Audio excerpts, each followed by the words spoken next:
Hi guys, নমস্কাৰ সকলোকে। মোৰ চেনেলটোলৈ আপোনালোক সকলোকে পুনৰবাৰ স্বাগতম জনাইছোঁ। আশা কৰোঁ সকলোৰে ভাল। তো মই আজি এটা চিম্পল ৰেচিপি লৈ আহিছোঁ, সেইটো হৈছে ৰঙালাও, আলু আৰু মাছৰ জোল। তো আজি ভাবিলোঁ ৰঙালাও আলু মাছৰ জোল মইনো কেনেকৈ বনাওঁ সেইটোৱে আপোনালোকলৈ আগবঢ়াই দিওঁ। আশা কৰোঁ ভিডিঅ'টো চাই নিশ্চয় ভাল পাব। গতিকে আহক, বেছি কথা নকওঁ, ভিডিঅ'টোলৈ আগবাঢ়োঁ।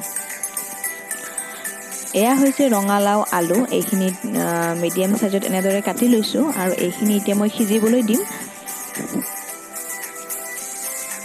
এইখিনি কুকাৰটোত এনেদৰে মই সুমিয়াই দিলোঁ আৰু ইয়াতে আমি মানুহ 3জন, যিহেতু পানী মই কমাই পেলাই দিছোঁ আৰু পানীখিনি এনেকৈ দি দিলোঁ। আৰু পানীখিনি দিয়াৰ পিছতে এতিয়া দিম ইয়াতে নিমখ দিছোঁ মই ইয়াতে এচামুচ, আৰু এচামুচ নিমখ দি এইখিনি ৰেডি কৰি ল'লোঁ।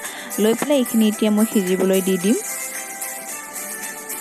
আনফালে মই এয়া মাছ লৈছোঁ 3 পিচ, মানুহ যিহেতু আমি 3টা, গতিকে 3 পিচ মাছ লৈ লৈছোঁ আৰু এইখিনিও মই ভাজি ল'ম একেলগে। আৰু আমাৰ ইফালে আলু ৰঙালাওখিনি ধুনীয়াকৈ সিজি গ'ল। তো এইখিনি সিজাৰ লগে লগে মই কেৰাহীটো গেছত বহাই দিলোঁ। কেৰাহীটো অকণমান গৰম হ'ব দিলোঁ।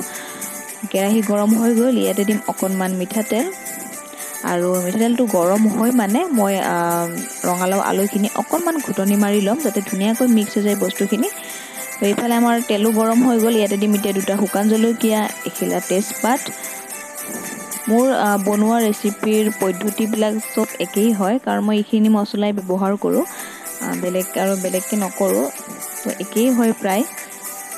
তো এয়া জলকীয়া আৰু তেজপাতখিনি অকণমান ভাজি ল'লোঁ। তাৰপিছতে দিম এটা মিডিয়াম সৰু চাইজৰ পিঁয়াজ এটা সৰু সৰুকৈ কাটি পেলাই দি লৈছোঁ। এইখিনি ভাজি ল'ম এতিয়া। এইখিনি ভজা হৈ গ'ল। ইয়াত দিছোঁ আদা নহৰু পেষ্ট, একেবাৰে অকণমান, আধা চামুচতকৈও কম হ'ব, অকণমান দি লৈছোঁ। আৰু দি পেলাই এইখিনি অকণমান ভাজি ল'ম।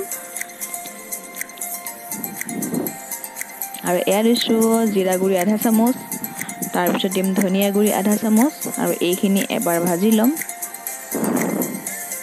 ভালকৈ। আৰু এইখিনি ভজা হোৱাৰ পিছত এতিয়া দিম হালধি এচামুচ,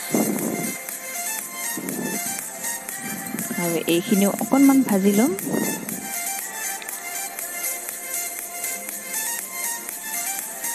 আৰু এইখিনি ভজা হৈ গ'ল। এতিয়া ইয়াতে মই ৰঙালাও আলুৰ যিখিনি সিজোৱা সেইখিনি এটা ঢালি দিম। এইখিনি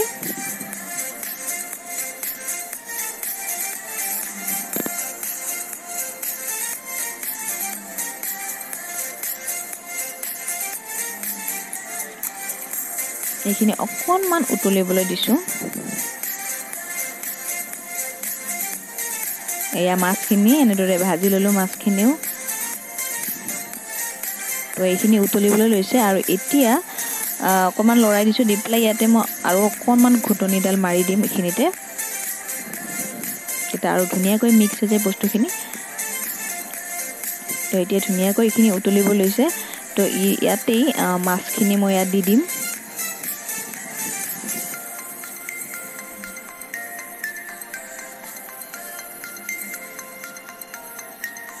এয়া মাছখিনি দি ল'লোঁ, আৰু মাছখিনি দি এইখিনি ভালদৰে উতলিবলৈ থৈ দিম আৰু অকণমান গোটা হ'বলৈ দিম।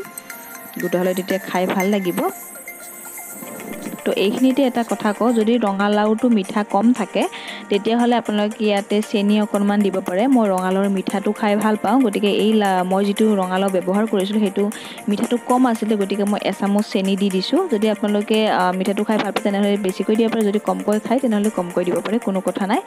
আৰু এইখিনি চেনিখিনি দিয়াৰ পিছত এইখিনি ভালকৈ এবাৰ উতলিব দিব, আৰু উতলাৰ পিছত এইখিনি নমাই থ'লে আমাৰ ৰেচিপিটো ৰেডি হৈ গ'ল। এইটো হৈছে মোৰ ৰেচিপিটো।